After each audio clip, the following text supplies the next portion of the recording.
Salut, bonjour à tous, on se retrouve pour une nouvelle vidéo où cette fois on va parler de distance d'arrêt et de l'influence de la vitesse sur la distance d'arrêt. Donc vous avez certainement dû le voir déjà dans vos questions de code. Il y a souvent des questions de code qui sont un peu piégeuses sur ce thème-là. Donc on va calculer la distance d'arrêt, voir quelles sont les influences, ce qui l'augmente, ce qui la diminue et les éléments importants à connaître dessus. Donc la première chose qu'on va voir, c'est l'influence de la vitesse sur le véhicule. Donc, la distance d'arrêt et le temps de réaction. Il faut savoir que la distance de freinage, c'est-à-dire le moment où vous voyez l'obstacle et le moment où vous vous arrêtez, est constituée donc de deux choses, de la distance parcourue pendant le temps de réaction, plus la distance de freinage.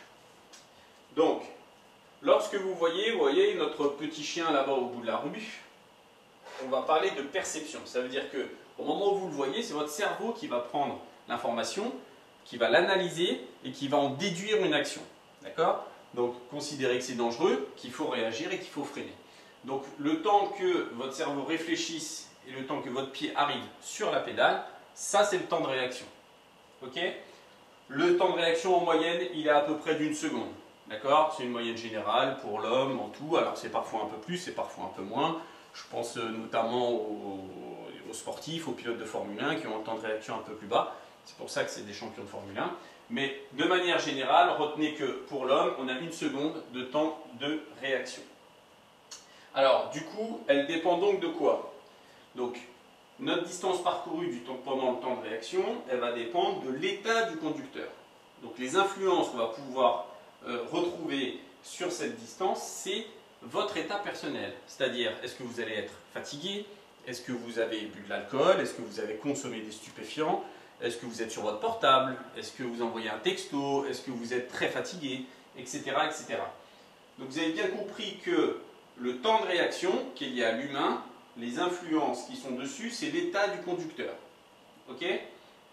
Donc, ensuite, on a l'action de freinage. Une fois que le pied est arrivé sur la pédale et que la voiture est en train de freiner, on va aussi avoir des influences, mais là qui vont être liées au véhicule.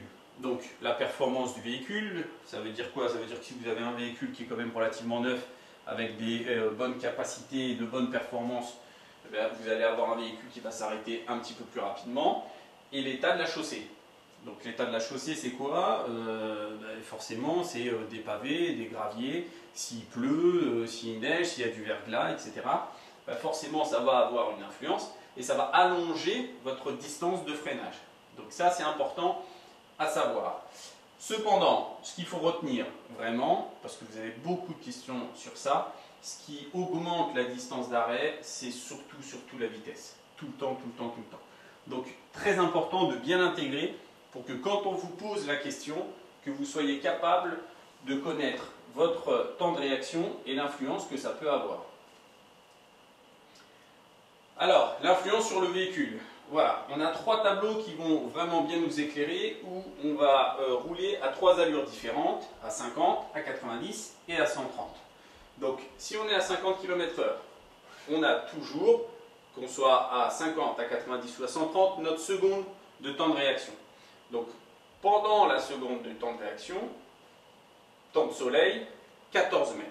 Qu'est-ce que ça veut dire? Ça veut dire que quand je suis à 50 et que j'ai vu le chien, entre le moment où j'ai vu le chien et mon pied arrive sur le frein, j'ai déjà fait 14 mètres. Ensuite, quand mon pied est sur le frein et que je freine et c'est le véhicule qui prend le relais, à ce moment-là, je vais encore parcourir 12 mètres à 50 km/h. Ce qui veut dire qu'à 50 km/h, je mets à peu près 26 mètres pour m'arrêter. D'accord? Donc c'est un calcul très simple. On va voir la différence avec quoi? On va voir la différence avec la pluie. Donc quand il pleut, on se rend compte que notre temps de réaction est toujours le même. Hein? Vous vous souvenez, il y a souvent la question de code là-dessus.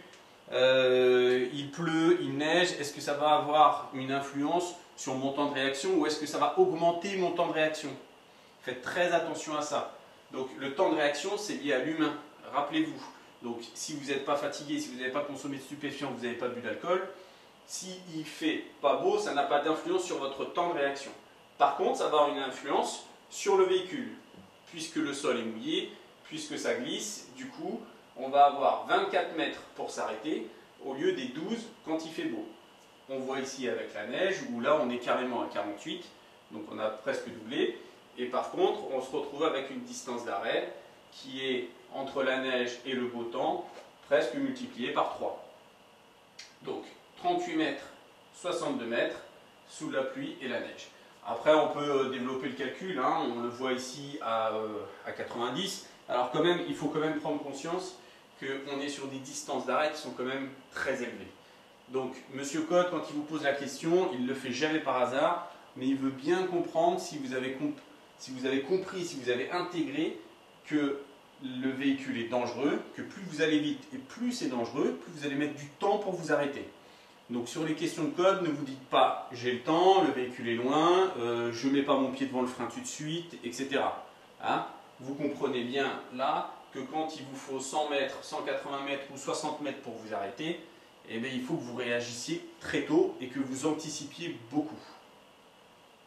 On voit là avec des vitesses à 130 km/h qu'on peut retrouver sur autoroute, où là aussi, par temps de neige, mais on va prendre par le temps classique, où on est à 118 mètres en distance d'arrêt, ce qui est quand même énorme, qui est presque la taille d'un terrain de football. Alors, pour que vous ayez bien compris, on va faire rapidement quelques petits exercices et bien récapituler tout ça, pour que ce soit bien clair pour vous. Donc, on est d'accord, on a dit que notre distance d'arrêt, donc du moment où je vois mon obstacle et le véhicule s'arrête, il est composé de quoi? Il est composé de mon temps de réaction et d'une distance de freinage. Ok? Alors, ce qu'on va voir là tout de suite, c'est comment le calculer. Parce que dans vos questions de code, vous pouvez aussi avoir ces questions-là. On peut vous dire combien de mètres je vais parcourir durant mon temps de réaction.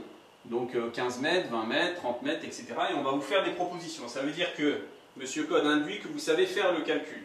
Donc le calcul, il est quand même plutôt simple. Pour le temps de réaction, on va prendre le chiffre des dizaines qu'on va multiplier par 3. Donc si je roule à 50 km/h, je vais prendre le 5 de 50 que je multiplie par 3. Donc on va mettre 15 mètres. D'accord? Alors si on est dans le calcul vraiment pile, on va être à peu près à 14 mètres, c'est ce qu'on a vu juste avant. Mais on multiplie par 3 et ça nous l'arrondit et ça nous donne une idée à peu près du nombre de mètres qu'il nous faut. Donc on le retient pour le temps de réaction, le chiffre des dizaines multiplié par 3. Ok? On peut rajouter sur le temps de réaction que le temps de réaction il est lié à l'humain et donc il est influencé uniquement par vous, par votre fatigue, par la consommation d'alcool, par le téléphone, etc., etc. Ensuite, on a la distance de freinage. Alors vous avez remarqué que pour la distance de freinage, je ne vous ai pas mis de calcul. Je ne vous ai pas mis de calcul parce que c'est une distance avec beaucoup de paramètres qui est plus compliquée à calculer. Donc ce n'est pas une question que vous allez retrouver, on ne vous demandera pas la distance de freinage. Par contre, on peut vous poser la question de il pleut, il neige, ça va diminuer ma distance de freinage ou l'augmenter. Attention, parce que Monsieur Code, parfois, il joue un petit peu sur ça. Soit il vous dit diminuer ou augmenter, il faut bien faire attention. S'il pleut ou il neige, ça augmente ma distance de freinage, ça ne la diminue pas. Très bien. L'ensemble des deux constitue notre distance d'arrêt qui, elle, est plutôt facile à calculer, puisqu'on va prendre le chiffre des dizaines qu'on va multiplier par lui-même. Donc si on est à 50, on prend le 5 de 50 multiplié par 5, 5 fois 5, 25. Donc on sait qu'il nous faudra 25 mètres pour avoir notre distance d'arrêt. Ok? Donc le temps de réaction par 3 et la distance d'arrêt par lui-même. Donc si on est à 80, 8 fois 8, etc., etc. Et vous pouvez le décliner autant que vous voulez. Donc retenez bien, pour ce type de questions, vous en aurez toujours une, vous en aurez toujours deux dans vos 40 questions. C'est important de bien le savoir et d'être bien au courant de tout ça. En tout cas, j'espère que ça vous aura aidé. N'hésitez pas à la revoir si vous en avez besoin. Et puis je vous dis à bientôt pour une nouvelle vidéo et un nouveau thème. Salut!